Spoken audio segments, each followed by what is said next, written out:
서울 보선 박원순 공방전, 여당의 박영순 후보와 야당의 안철수, 오세훈 후보 간의 공방전, 박원순 전 시장을 둔 공방전이 벌어지고 있습니다. 먼저 안철수 후보가 박영순 후보를 비판하며 피해 호소인이라는 용어를 썼던 세 사람을 캠프에서 쫓아내야 한다라고 비판했습니다. 양심이 있으면 피해 호소인 3인방, 남인순, 진선미, 고민정 세 사람 캠프에서 쫓아내야 합니다. 장례식은 물론 장지까지 따라간 사람 아닙니까? 출마 자체가 2차 가해입니다. 피해 호소인이라는 정말 피해를 본 피해 여성의 입장에서는 밤잠을 못 이룰 그런 잔인한 용어를 쓴 분들에 대한 응징이 사회적으로 저는 있어야 된다고 보고요. 그런 의미에서 안 후보의 의견에 저는 적극 공감합니다. 그러자 박영선 후보는 어떻게 쫓아내라라는 단어를 썼느냐, 가부장적, 여성 비하다라고 맞받아쳤습니다. 저는 이 쫓아내라는 단어를 들으면서 그 남성 우위의 가부장적 여성 비하 발언이다라고 느꼈습니다. 기자 시절에 가정에서 쫓겨난 여성들을 취재한 기억도 있고요. 코로나로 인해서 일자리에서 쫓겨난 분들도 상당히 많이 있고요. 그래서 저는 이 단어를 쓰신 그 후보님에 대해서 그날 상당히 저도 많은 상처를 받았다. 자, 이 세 사람 간의 공방입니다. 문제 제기는 야당에서 이른바 피해 호소인이라고 썼던 남인순, 진선미, 고민정 이 세 사람을 캠프에서 내보내야 된다, 쫓아내야 한다라는 문제의식이었는데 박영순 후보는 어떻게 쫓아내라는 단어를 쓸 수 있느냐, 이것은 여성 비하 발언이다라고 맞받아친 상황인데 두 분께 의견 여쭐 수밖에 없을 것 같습니다. 먼저 박지원 대변인.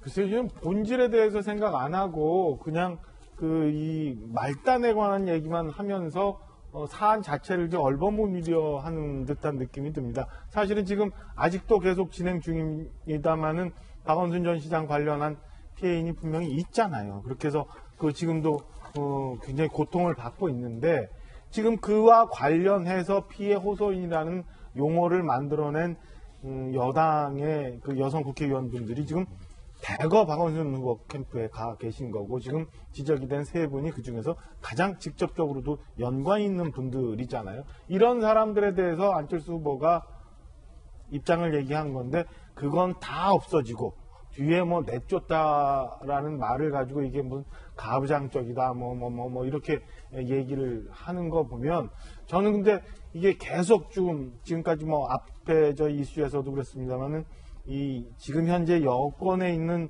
정치인들이 이 정치 상황을 뒤집고 또 프레임을 만들고 이렇게 하는 데는 굉장히 기술이 좋은 분들이구나라는 생각이 들어요. 지금도 이제 뚝딱해서 실제 본 의의와는 상관없이 다른 말로 이렇게 넘어가는 걸 보면서 이게 지금도 벌써 저렇게 되면 지금 4월 7일까지 얼마 안 남은 것 같지만은 굉장히 시간이 많은데 이 사이에 얼마나 많은 흑색, 그 다음에 국민들이 바라지 않은 이상한 선거전이 전개될까라는 걱정이 좀 우선 앞섰습니다. 말꼬리 잡기다, 박영선 후보가. 자, 박수현 대변인. 네. 이 문제에 대해서 초기에 정말 피해 호소인이라고 하는 그런 용어에 대해서 며칠간 사실관계가 확인이 안 된 상황에서 저희 당에서 또 일각에서 쓴 적이 있었습니다. 정말 송구스럽게 생각하고 죄송하다는 공식적 사과와 그런 입장을 여러 차례 당에서 드렸으니까요. 그런데 어쨌든 선거는 선거니까 저런 부분이 왜 다 지난 그렇게 당이 정식으로 사과한 문제를 또 꼬투리를 잡느냐라고 할 수 있지만 이 문제는 워낙 중요한 가치이기 때문에 두 후보께서 저런 문제를 제기하시는 것은 당연하다 이런 생각을 가지고 있고 아무리 강조를 해도 지나친 바가 없죠. 그러나 그 문제를 제기하는 방법이 그런 캠프에 참여한 의원 세 분을 지칭하면서 그렇게 그 문제를 제기하는 방법은 그 과정에는 좀 공감할 수 없다. 그러나 말씀해 주신 그 취지에 대해서는 충분하게 공감하고 다시 한번 저희들이 반성하는 자세를 갖는다라는 말씀을 드립니다. 상당히 흥미로운 대목은 이 오세훈 후보와 지난번 총선에서 맞붙어서 승리한 사람은 바로 고민정 의원입니다. 청와대 대변인 출신에. 그런데 이 박영선 후보와 오세훈 후보, 안철수 후보 이 3자가 지금 경쟁을 하고 있는 상황에서 박영선 캠프 대변인으로 고민정 의원이 발탁이 됐습니다. 그 고민정 의원이 최근에 낸 논평들을 좀 살펴봤습니다.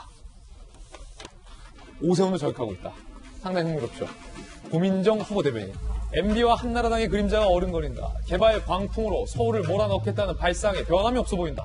지난 8일에 고민정 서울시장 후보 대변인이 논평을 냈어요. 그러니까 상대는 안철수도 있는데 나는 오세훈만 본다.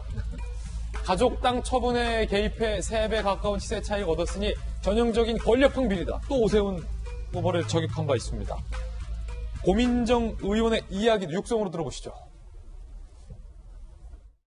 사실은 이제 오세훈 후보께서는 저에 대해서 굉장히 여러 가지 비난들을 좀 많이 하셨었던 바가 있었는데, 고민정이 아니라 자기는 이제 문재인 대통령에게 진 것이다 라면서 저와의 승부를 정정당당하게 인정하지 않는 모습을 보이셔서 소위 요즘 얘기로 하면 쿨한 성격은 아니신 것 같다. 이번 서울시장 선거에서만큼은 끝까지 정정당당한 승부를 좀 펼치셨으면 하는 바람이 있습니다. 자, 이제 후보 대변인으로서 다른 논평도 분명히 냈을 거고, 다른 논평도 앞으로 더 많이 내겠지만, 이 관계, 역학관계가 상당히 대결구도가 좀 주목이 되고, 육성으로도 오세훈 후보가 쿨한 사람은 아닌 것 같다라고 또 한 번 비판을 한 겁니다. 자, 오세훈 후보는 뭐라고 반응했을까요? 한때 경쟁자셨던 고민정 위원도 계속해서 여기에 앞장서고 계시는데 좀 어떻게 보고 계시나요? 곰탕 우려내듯이 곰탕 흑색 선전을 계속하고 있는 모습을 보면서 참으로 안타깝고, 어떤 의미에서 보면 박영선 후보가 딱하다는 생각이 듭니다. 고민정 의원과 관련된 부분에서 박영선 후보가 딱하다라는 또 만만치 않은 논평을 내놨습니다. 이재명 기자. 요 두 분의 관계는 이번 선거에서 어떻게 되는 거예요? 고민정, 오세훈. 근데 만약에 오세훈 후보가 박영선 후보를 제쳐놓고 고민정 의원하고 싸운다 그러면 본인 스스로가 오히려 작아지는 거겠죠. 그래서 고민정 후보가 당연히 이제 고민정 의원의 의원과의 전략이다.